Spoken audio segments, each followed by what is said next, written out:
Belajar merupakan suatu proses yang mengarah kepada perubahan tingkah laku menuju ke arah yang lebih baik.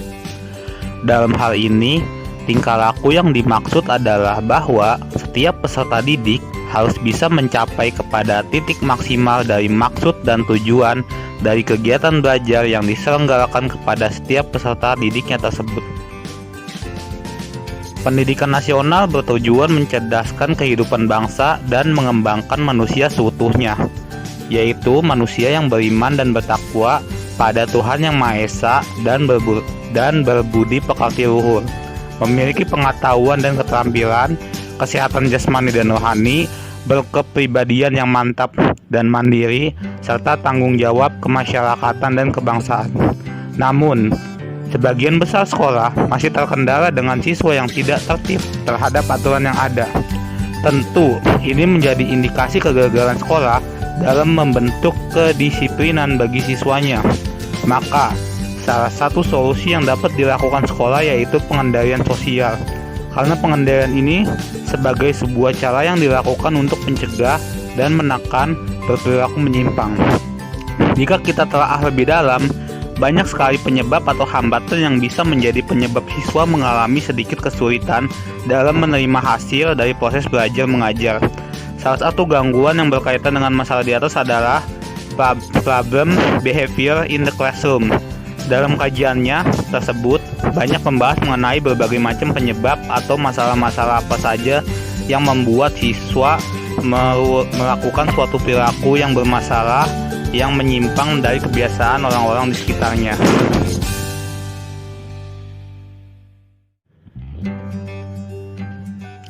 Tadi kita sudah membahas masalah siswa di kelas. Nah, salah satu permasalahan siswa yaitu agresivitas. Agresivitas merupakan tindak kekerasan terhadap orang lain yang dilakukan secara sengaja. Perilaku agresif fisik yang dilakukan oleh siswa, seperti adanya siswa yang berkelahi dengan teman sekelas, ataupun siswa dari kelas lain disebabkan saling ejek antara siswa, adanya siswa yang melakukan pelanggaran sekolah dengan tidak disiplin, antara lain siswa yang membolos, merokok di lingkungan sekolah, tidak memakai atribut sekolah secara lengkap, serta siswa yang tergabung dalam kelompok sering terlibat permasalahan dengan kelompok lain. Berbagai permasalahan remaja di atas menunjukkan kontrol diri yang dimilikinya masih lemah. Jika remaja memiliki kontrol diri yang baik, maka remaja mampu untuk menahan kebutuhan kesenangan sesaat dan mampu memikirkan resiko atas perbuatan yang sudah dilakukan. Untuk menangani agresivitas siswa di sekolah, diperlukan kerjasama dengan pihak sekolah, dalam hal ini guru. Intervensi berbasis sekolah terbukti dapat mempengaruhi proses dan isi intervensi secara signifikan. Menurut penelitian, bahwa intervensi berbasis sekolah terbukti lebih efektif dalam mencegah agresivitas dan meningkatkan prestasi akademik siswa. Untuk meningkatkan efektivitas program penanganan agresivitas, maka guru kelas perlu melaksanakan program di awal murid masuk sekolah. Selanjutnya akan dijelaskan oleh rekan saya.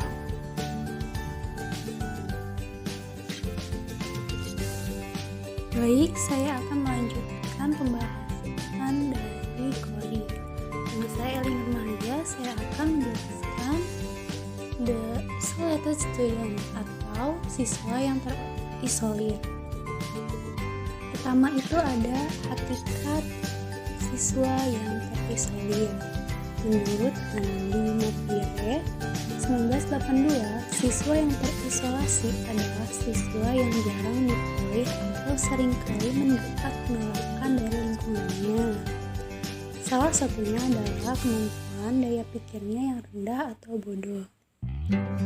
Menurut Wiranti, Ilyas, dan Zikra, dapat disimpulkan bahwa siswa terisolir adalah siswa yang tidak mempunyai sahabat, jarang dipilih, selalu ditolak di antara teman sebayanya, tidak mempunyai minat untuk mengikuti kegiatan-kegiatan kelompok, tidak dapat menyerap dan menerima norma-norma ke dalam kepribadiannya, tidak mampu untuk berperilaku yang pantas atau menyesuaikan diri menurut tuntutan lingkungan yang ada, serta siswa yang jarang dipilih atau seringkali mendapat penolakan dari lingkungannya. Adapun ciri-ciri siswa terisolir, menurut Elizabeth B. Harlock 1991, yakni pertama itu penampilannya kurang menarik, kurang sportif, penampilan tidak sesuai dengan standar teman, penampilan yang menonjol diri, mengganggu orang lain, suka memerintah, tidak bekerja sama, dan kurang bijaksana, serta mementingkan diri sendiri dan mudah marah. Adapun faktor-faktor yang mempengaruhi diterima atau ditolaknya seorang siswa, yaitu dari penampilan. Jadi, kalau kita memiliki penampilan yang baik, seperti rapi dan tidak berantakan, kemungkinan besar kita akan diterima oleh khalayak lingkungan kita. Dan jika kita terlihat tidak menarik dalam penampilan, kita bakal ditolak secara tidak langsung. Orang akan melihat kita sebagai pribadi yang tidak rapi, tidak enak dilihat. Terus yang kedua ada kemampuan pikir, yaitu mempunyai inisiatif dalam belajar, memikirkan kepentingan kelompok belajar, dan mengemukakan buah pikiran dalam belajar. Saat dia tidak bisa melakukan itu semua, bukan berarti dia adalah seorang yang tidak memiliki akal, namun di sisi lain orang tidak tertarik juga bisa jadi untuk berteman dengan dia, sehingga dia menjadi siswa yang terisolir. Adapun sikap, sifat, dan perasaan, jika kita sopan ataupun perhatian dalam lingkungan kita akan diperhatikan kembali dengan teman-teman di sekitar kita. Adapun memiliki pribadi seperti jujur, dapat dipercaya, bertanggung jawab, itu juga akan berpengaruh untuk aplikasi penyesuaian diri kita gitu. Jika kita tidak bisa bertanggung jawab, siapa yang akan mau berteman sama orang yang hanya mementingkan dirinya sendiri. Adapun bimbingan dan konseling dalam mengatasi siswa terisolir dalam belajar. Maksudnya, kita bisa mengatasinya atau membimbing siswa yang terisolir ini dengan menggunakan layanan-layanan bimbingan dan konseling, serta kegiatan-kegiatan pendukung bimbingan konseling itu sendiri. Kalau dari layanan bimbingan dan konseling itu bisa dari layanan kelompok, layanan individual, dan layanan lainnya, serta kegiatan kayak penyusunan data untuk mengetahui karakteristik anak tersebut dan bisa melihat potensi yang ada di anak tersebut. Sekian, terima kasih.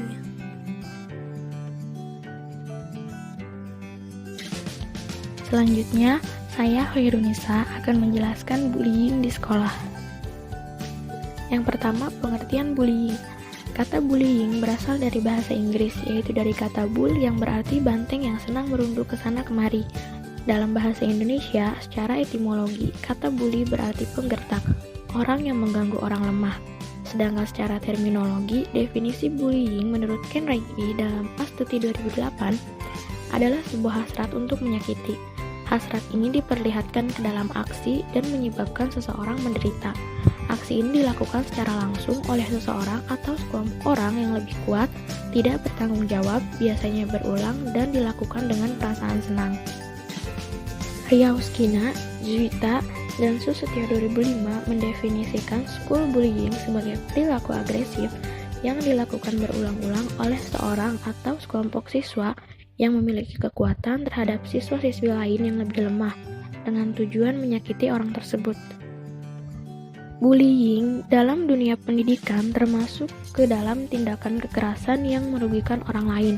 Disebut kekerasan karena tindakan yang dilakukan untuk menyakiti orang lain atau bisa juga dengan tujuan tertentu, misalnya mencari perhatian, ingin berkuasa di sekolah, bahkan ingin dibilang jagoan. Bila dilakukan terus-menerus, bullying di sekolah akan menimbulkan trauma, ketakutan, kecemasan, depresi, bahkan kematian. Selanjutnya yaitu faktor penyebab terjadinya bullying. Menurut Astuti tahun 2005, pada umumnya penyebab terjadinya bullying dalam dunia pendidikan yaitu yang pertama, sekolah yang di dalamnya terdapat perilaku diskriminatif baik di kalangan guru maupun siswa. Yang kedua, kurangnya pengawasan dan bimbingan etika dari para guru dan petugas sekolah. Yang ketiga, terdapat kesenjangan yang besar antara siswa yang kaya dengan siswa yang miskin. Yang keempat, adanya pola kedisiplinan sekolah yang sangat kaku atau terlalu lemah. Yang kelima, bimbingan yang tidak layak dan peraturan yang tidak konsisten terhadap siswa. Selanjutnya yaitu ada bentuk perilaku bullying. Menurut Coloroso tahun 2007, bullying dibagi menjadi 4 jenis, yaitu yang pertama ada bullying fisik, yang kedua bullying verbal, yang ketiga bullying relasional, dan yang keempat ada cyberbullying. Yang pertama ada bullying fisik. Bullying fisik adalah penindasan secara fisik seperti memukul, mencekik, menyikut, meninju, menendang, menggigit, atau mencakar anak yang ditindas hingga ke posisi yang menyakitkan, serta merusak dan menghancurkan pakaian dan barang-barang milik anak yang ditindas. Yang kedua ada bullying verbal. Bullying verbal dapat berupa julukan nama, celaan, fitnah, kritik kejam, penghinaan, dan pernyataan-pernyataan bernuansa ajakan seksual atau pelecehan seksual. Yang ketiga ada bullying relasional. Bullying relasional adalah pelemahan harga diri si korban penindasan secara sistematis melalui pengabaian, pengucilan, pengecualian, atau penghindaran. Perilaku bullying relasional dapat mencakup sikap-sikap tersembunyi seperti pandangan yang agresif, lirikan mata, helaan nafas, bahu yang bergidik, cibiran, tawa mengejek, dan bahasa tubuh yang kasar. Yang keempat ada cyberbullying. Cyberbullying merupakan sebuah perilaku bullying yang terjadi di dalam berbagai media teknologi. Secara khusus, Kowalski, Limber, dan Agaston 2012 mendefinisikan cyberbullying adalah bullying yang dilakukan kepada orang lain melalui email, SMS, chatroom, dan situs web melalui pesan digital atau gambar yang dikirimkan ke telepon seluler. Cyberbullying menggunakan internet sebagai media interaksi sosial dan komunikasi. Pada intinya, korban terus-menerus mendapatkan pesan negatif dari pelaku bullying, baik dari SMS, pesan di internet, dan media sosial lainnya. Yang terakhir ada dampak bullying. Dampak bullying dapat mengancam setiap pihak yang terlibat, baik anak-anak yang dibully, anak-anak yang membuli, anak-anak yang menyaksikan bullying, bahkan sekolah dengan isu bullying secara keseluruhan. Bullying dapat membawa pengaruh buruk terhadap kesehatan fisik maupun mental anak. Pada kasus yang berat, bullying dapat menjadi pemicu tindakan yang fatal, seperti bunuh diri dan sebagainya. Dalam jangka pendek, bullying dapat menimbulkan perasaan tidak aman, terisolasi, perasaan harga diri yang rendah, depresi yang berakhir dengan bunuh diri. Dalam jangka panjang, korban bullying dapat menderita masalah emosional dan perilaku.